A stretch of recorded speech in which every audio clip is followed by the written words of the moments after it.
Hello, my name's Jan and I live in Ballarat. Ballarat started out as a gold mining town in the 1850s. By the time the miners were getting really aggressive to the authorities, which happened to be in 1854, the gold miners rallied together, and this is where they burnt their gold mining licence and refused to buy any more. The women at the time got together and actually sewed a flag. That flag became the Southern Cross flag, which they stood under. Now, Peter Laylaw and Henry Ross stood under that and burnt their gold mining licence. The reason why I bring that up is because I live in a co-op cirque in Ballarat, and all the cirques around the area have something to do with the gold mining. I belong to the Stockaders.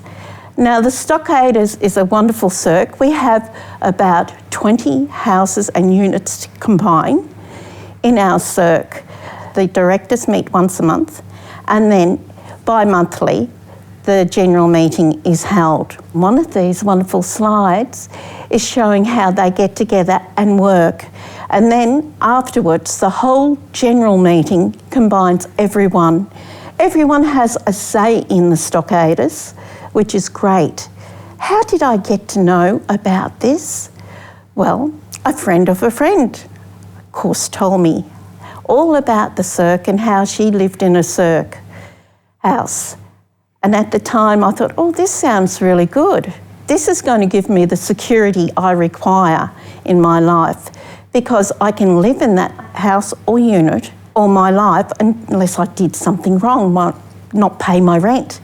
Well, of course I'm going to pay my rent and I'm going to look after my home and respect it. So I got the letter and address and sent a letter to Melbourne, and then I heard back. They informed me I'd have to go to a couple of meetings before they'd even consider about who would be eligible and who would not be eligible. So I went along to those meetings, found them very helpful. They informed me that I was a tenant, but also a landlord. By that, I have to look after my home. I have to report maintenance and make certain my home is smooth running and look after everything. Well, I'm quite happy to do that because I'm the one who's benefiting. So I went along, waited a fair while before I heard from them again. And when I did, I was very lucky to have an interview. I went along to the interview where there was a panel there who actually asked me a few questions. They asked me what I could bring to the cirque.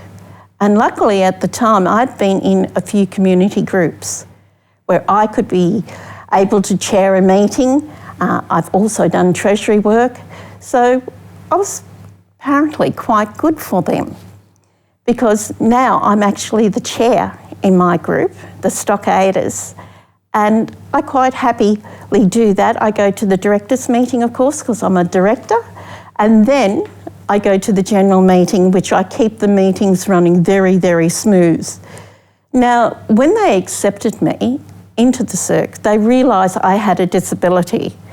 With this disability meant the house or unit had to be changed slightly to make it more comfortable for me to be able to enter the home and to exit the home. So therefore they built this marvellous ramp at the front door, and it's really nice and wide. I can walk up with the walking frame, a nice wide door, be able to move through. Now the cirque did that for me. They put rails in the bathroom, and at the back they halved the steps to make it easier for I could get in and out of the backyard, which was absolutely amazing for them to do that. So I live in a very comfortable 2-bedroom unit in Ballarat, very happily with the cirque and the Stockaders, which they do a wonderful job for me.